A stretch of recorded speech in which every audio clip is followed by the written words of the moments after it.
Wilma. Thank you for coming in and seeing me today. It's lovely to meet you. No problem. I'm looking forward to being here. Yeah, great. Well, as you know, my name is Carly. I did receive your confidentiality agreement, so thank you for sending that through. Just before we dive in, I'll just run over what that outlines, just as a reminder. So obviously everything that we talk about in this space is private. There are some cases where the information might be shared externally, and that's if there's a court subpoena, if I feel there's a risk of harm to yourself or someone else, or if I've had to have a chat with like a supervisor about your case. So just reminding you, make sure you're aware of those. Yeah, no problem. Great. Well, just before we have a chat, I might make some notes as well. So are you comfortable with me doing that? That's fine. Yeah. Great. Well, I understand you've recently come out of rehab. Yeah, I did a 3-month program, which I'm feeling really good about. I felt like I really applied myself, really nailed it, and I owe it to my sister, who so graciously let me come out of rehab and back to live with her while I get things sorted out. Oh great, that sounds so supportive. Yeah, so I'm kind of on this role now of like, I can do this, let's get my life back in shape, I'm feeling really positive, like let's just keep going. Yeah. No, definitely, I can feel the momentum that you obviously have, so I'm glad the placement was really effective and you've come out of that with really positive mindset and focus. Yeah. What does happen though sometimes, because I've got these goals and like this kind of idea in my head of like what I need to do to get things going, but as I try to like do some of those things, I start to feel like really overwhelmed and then anxious and then like immobile, and I just don't know how to go about getting these things into place. I just feel like I get stuck and stopped. Okay. Yeah. What are some of the goals that are sort of floating around for you at the moment? Yes. Okay. So,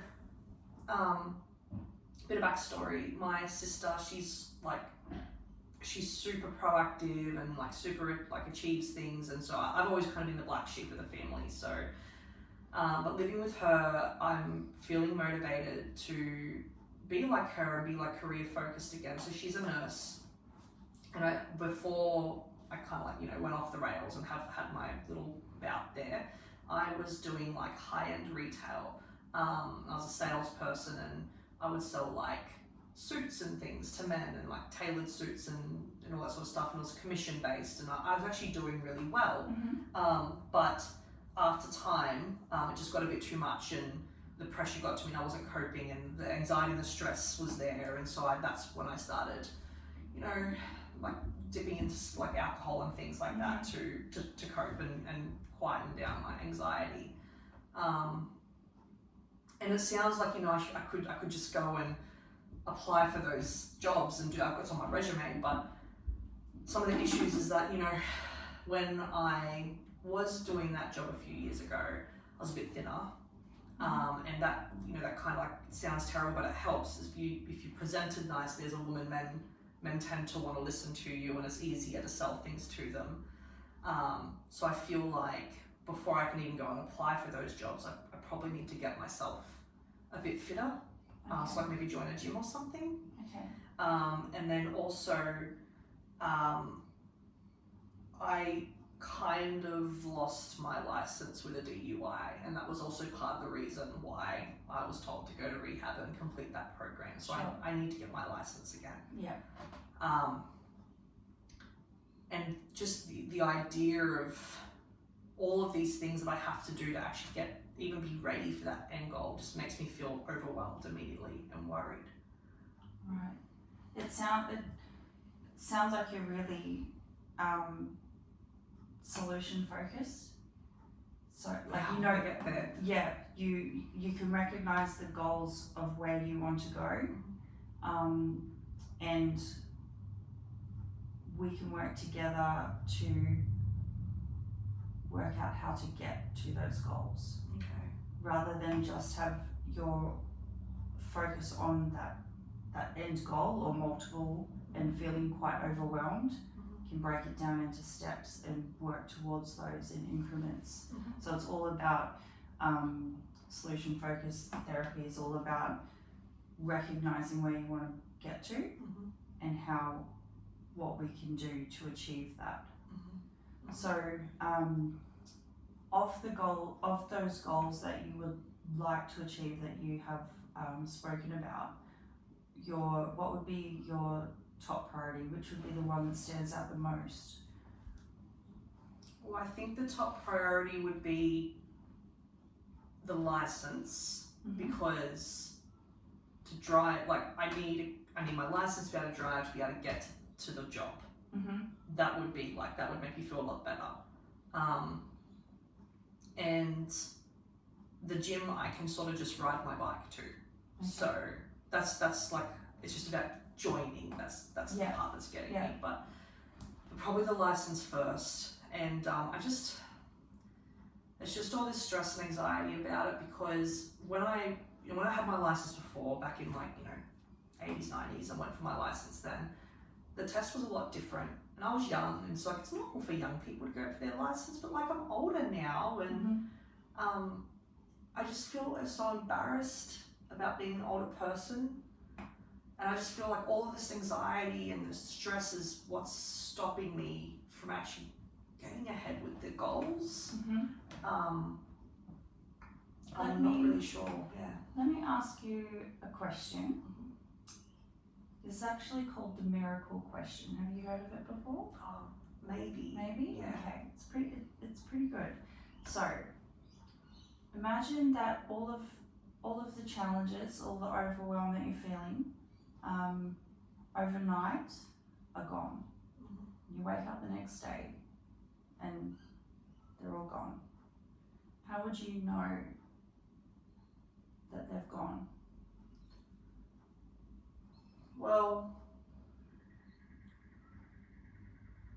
I'd probably wake up, and the first thing that I would think about is how I was just going to do what I needed to do. Because when I think about it with how I'm doing it now, when I wake up, the first thing I think of is how I have to do these things. It immediately makes me anxious.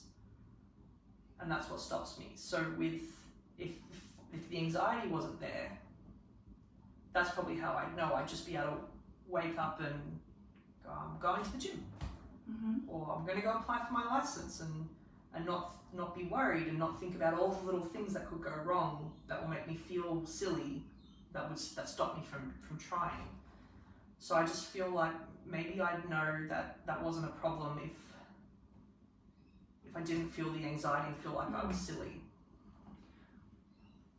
What are some things that you feel you could do before you would go and do that activity or go reach for that goal? What are some things that may have worked in the past when you've had that feeling and you've moved through? So like things that that I've done before when I felt anxious. Yeah, and you've still achieved that goal despite the anxiety. Well, I was anxious the first time I applied for this kind of role. And I applied anyway. And I got through it because I had my girlfriend, and she was like, just do it, just do it, just do it. And she was talking to me and making me feel confident and comfortable, and good support. Yeah. So I told her that I knew I'd chicken out. So I asked her if she could come with me to be a support, and that really worked. And then, it's funny you say that, because I'm thinking about when I applied for my license the first time, I was so anxious. Which is completely natural, very natural. And my mum was like, she gave me some little things to think about in my head, and some little things to focus on to try and calm myself down. Mindfulness activity. And it didn't make the anxiety go away, but it made it tolerable enough that I kept going.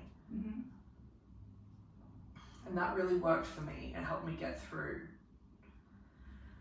I just feel so anxious every day still, but I haven't been thinking about being anxious and trying to get through and that it's okay. So could you possibly consider implementing those strategies that you've found to be effective before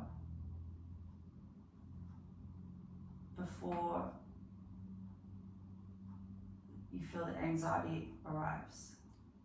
So like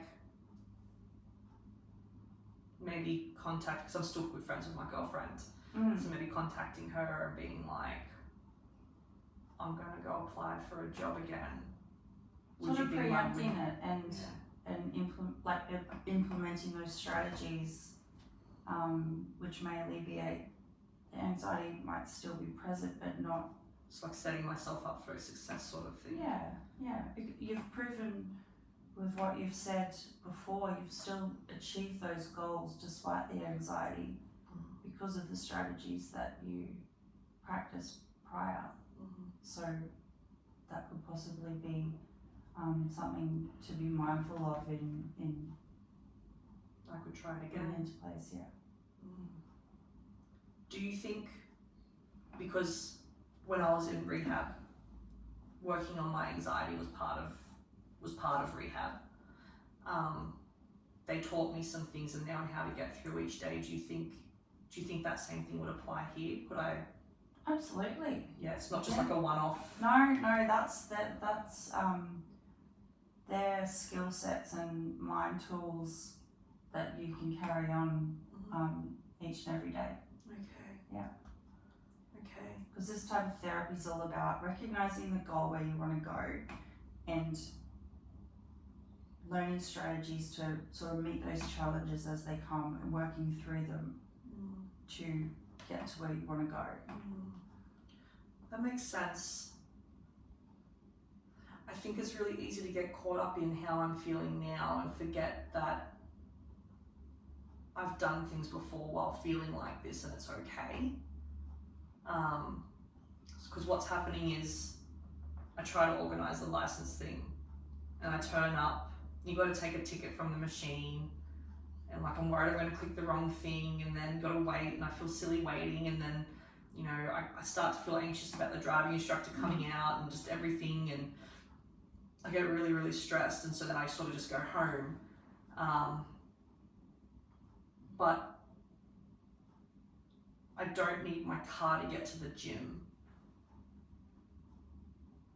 So maybe I could try joining the gym first as like the first step. I think that would be a great goal that could be easily achieved, as opposed to the anxiety you're feeling at the thought of the driving centre and what have you. I think that perhaps the joining the gym could be the first goal that I support you in working towards. What do you think I should do as the first step to joining the gym? Should I call them? Should I just turn up? Whichever you're most comfortable with. You could call them.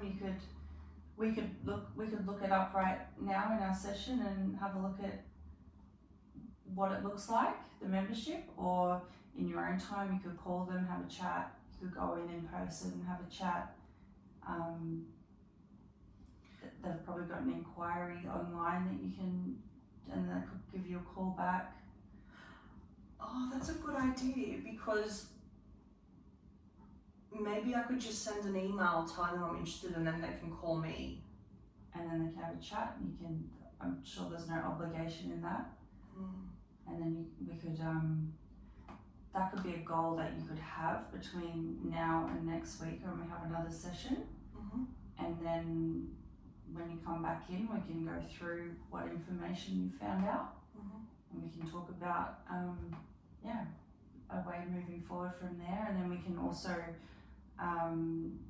put in some of those other goals that you mentioned as well, and maybe set some time frames around those, and then we can start breaking down the steps that you can sort of follow to get towards those as well. Okay. Whilst implementing those strategies that are effective for you when those feelings of anxiety, for example, come on board. So just because I'm having anxiety doesn't mean it's the wrong thing. No, it's a human emotion. It means it's important to you. Okay. It sounds like all these goals that you have are very important to you. Mm-hmm. So what we can do is work together to take steps towards each one of those. So anxiety isn't a feeling that it needs to be shunned or ignored. It's just a message that it's important to you, and that's a good thing. Yeah. Okay. So just a little step at a time. Little steps at a time. Yeah. Okay. And just not get overwhelmed with the whole big picture and all the pathways and all the goals. We'll just do little steps at a time, and it will just sort of fold into all the other facets of your life. Okay. Does that sound like a good plan to you guys? It does sound like a good Just plan. small steps. Small steps. So it's kind of like maybe the big goal is there, and I just maybe, I'm not ignoring the goal, that's the end goal, but maybe we just focus on all the in-between bits. That's it. Okay. That's it. Okay. Just navigating through the challenges with solutions that we find are working, and you reach where you want to go. Seems a lot more digestible that way. Yeah. Yeah. Rather than be overwhelmed on the how. I want to get there so bad. How do I get there? Mm-hmm. And the not knowing. But that's what our sessions can do. We can unpack it all and bring awareness to each step, and you've got the support here as well. I knew I was looking forward to coming here for a Oh, reason. good. I'm glad you're feeling better. Yeah. Well, good luck with your chat with the gym, and we'll revisit next week and see what they come back with. Okay. Okay, thanks, Wilma. Thank you.